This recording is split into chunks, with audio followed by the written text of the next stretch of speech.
I have known for 7 months that New York Times correspondent David Rhode had been kidnapped by the Taliban in Afghanistan, but the Times decided not to go public with that information, asking other news organizations to sit on it as well. And my newspaper, The Washington Post, was among the many that went along. The news broke yesterday when the Times confirmed that Rhode and an assistant had managed to climb over a wall and escape. Joining me now to talk about how he dealt with this ordeal is the Times executive editor, Bill Keller, who is just back from a reporting trip to Iran. Bill Keller, welcome. Thank you. How difficult has this been for you personally over the last 7 months, not knowing whether David Rhode would make it out alive? Well, it's a huge stress, I think, especially on the family, but all of his friends and colleagues, and a lot of responsibility trying to figure out exactly what is the right thing to do. There is a kind of network of friends and acquaintances of people who've been through this experience who advise one another. We're now plugged into that network. And all your instincts as a newsman through your whole career have been to publish information, have been to get information, and here you are in the position of suppressing information. That had to be an awkward situation for the New York Times. Of course.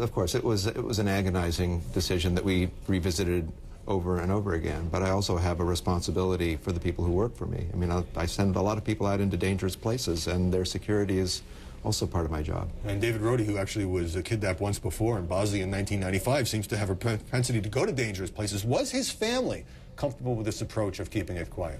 Yes, his family was actually quite adamant that we should keep it quiet. And again, there were participants in the discussion. There were points along the way when we were getting frustrated and we wondered, maybe we should shift strategy. But all along we were told by people who know something about this field that probably the wisest course for David's safety was to keep it quiet. In other instances, such as Jill Carroll, the Christian Science Monitor reporter who was seized in Iraq, there was a feeling that publicity could help put pressure on the captors, but you decided against that route. That's right. Well, there have also been other cases like Melissa Fung of CBC, who was kidnapped in Afghanistan released shortly before David was kidnapped, where they decided to keep it quiet, and the Times went along. We have consistently abided by the choices that employers make when their people are kidnapped. And you were in a position of asking all these other news organizations to sit on this story. Did you think that would work?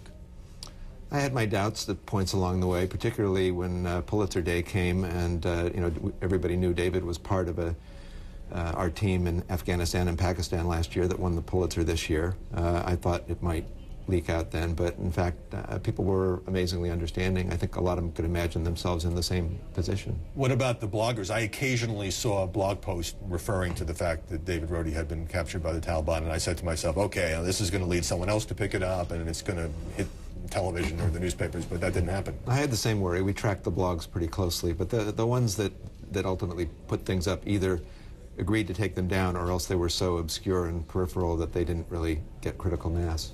You told me when we spoke yesterday that even Al Jazeera, the Arab satellite network, was working on a story about Rhode's captivity. That's right. And what happened in that instance? I talked to the managing director of Al Jazeera, who agreed to hold the story. Even now, you are not disclosing many details about who the kidnappers were, what the negotiations were. There was a demand for millions of dollars. You have said that nobody paid any ransom in this case. Right. Why, now that he is safe and his assistant is out safe, why not tell the whole story? The one thing that I think you'll find everybody who's been through this agrees on is that the more you talk about who did what, who said what, who advised what, how your thinking evolved along the way, the more you're writing a playbook for the next kidnapping. So you want to avoid giving any aid and comfort to those who might think seizing journalists is a good idea? I want to protect the other journalists who work for me who are out in dangerous places. Now, you yourself spent several days reporting in Iran as this story blew up. It was interesting to me, you quoted some ordinary Iranians, not by name, on why they put up with this repressive regime over the years. You had one writer saying, we are like sexually abused children. Weren't some of these people afraid to talk to you? They were afraid to have their names used. I mean, there is that level of fear. Although it was interesting, in the days before the election, when the feeling was fairly euphoric, and there was a sense that, they might actually overthrow this regime, the fear went away for a while. But after the results were announced and the regime made clear that they wanted to enforce them, a lot of the fear came back. Iran's acting police chief said the other day about interrogating some of these rebels, we intend to find the link between the plotters and the foreign media.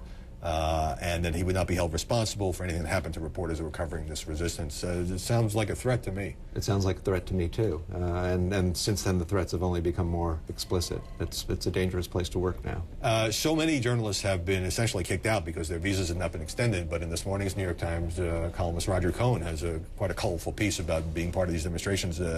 Can you say how he's able to still be there? He came in with a 14-day visa, whereas most of us got 10-day visas. He's lucky enough to still be there legally. I think he runs out Monday. Now, you told the editor and publisher the other day that you picked up a few bizarre vibes, as you put it, about leaving your editor's desk to report from the field, such as? You know, a couple of things that popped up on the blogs saying, you know, shouldn't he be busy worrying about the future of the newspaper business instead of actually reporting? And, I mean, I spend way more than I care to of my time thinking about the future and working on the future of the Times business model. But you know, running a newspaper and a website is what I do, and that to do that well, you've got to get out and see what the story is. Right. You obviously have been a foreign correspondent in places like Moscow and South Africa. So what was the benefit of your being there, both for yourself and for Times readers? Well, up until the point when I started writing, I would say the benefit was just I was getting educated, so I could make better informed choices about what's important and know what questions to ask the correspondents as things were unfolding. Once the place exploded, you know, we had two people there, our Iranian correspondent who lives there and Bobby Worth from our Beirut bureau, who were working their tails off, writing the lead of the paper every day, exhausted, and at that point it was either, you know, sit in the hotel room and order room service, or you know, or join the workforce. Well, clearly you didn't get much room service because at one point you went off to drive 5 hours to Iran's third largest city and file a report from there. You picked up some fascinating details. For example, why did people bring their own pens to the ballot boxes on Election Day? Well, you know, as authoritarian regimes tend to be, it's a very conspiracy-minded place. And rumors went out before the election that if you were a Mousavi supporter, your pen was going to have invisible, disappearing ink. And a lot of people I talked to said that they or their relatives had brought their own pens just in case. So do you look at the story a little differently now than might have been the case if you had stayed in Manhattan? Well, I think the story itself has changed rather dramatically in the last 10 days. Yes, I mean, for one thing, I'm now hooked on it, which is, of course, one reason reporters like to have editors come visit their stories, because they tend to get under our skin. Although this would not be a story that would probably have a hard time cracking the front page, even if you hadn't gone. I mean, I think we're all hooked on it at this point. Yes, but there's a question of attention span, and how long are we going to keep focused on the story? When this is 10 days old, when this is 2 weeks old, when this is 3 weeks old, is it still going to have the prominence it has right now? All right, before you go, I've got half a minute. Last week, I turned on my Daily Show, and there was a piece about the New York Times newsroom. You were in there. You and some of the others were made to look rather stiff. Do you have any second thoughts about cooperating with the Daily Show? My wife, who was trying to buck up my spirits, told me I looked only faintly ridiculous. All I can say is I was really glad to be in Tehran, where they don't get Comedy Central. Ah, okay. So you actually enjoyed being on the front lines of an exploding foreign story more so than talking to Comedy Central's Jason Jones. All right, that's a good note to end on. Bill Keller, thanks very much for stopping by this morning. Okay.